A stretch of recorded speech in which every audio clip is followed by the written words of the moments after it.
What's going on, everybody? Welcome to the Tech World According to Chris. My name is Chris. Today, yes, as you hear, we're going to be taking a look at the Sony Dream Machine. The Dream Machine.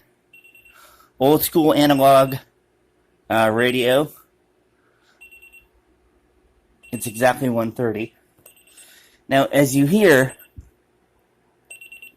this alarm is actually going to get louder and louder.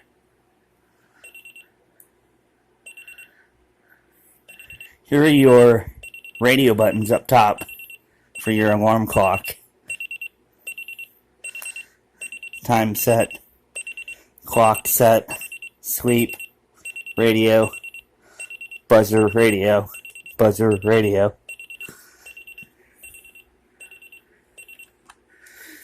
Anyway, this alarm clock, this is a quick look at this alarm clock. It's really nice.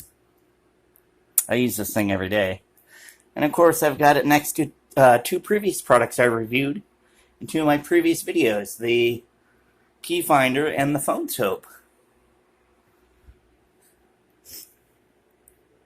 I really like this alarm clock because of the brightness control. The other one I have, which I'm going to do a review on a little bit later, does not have a brightness control, unfortunately.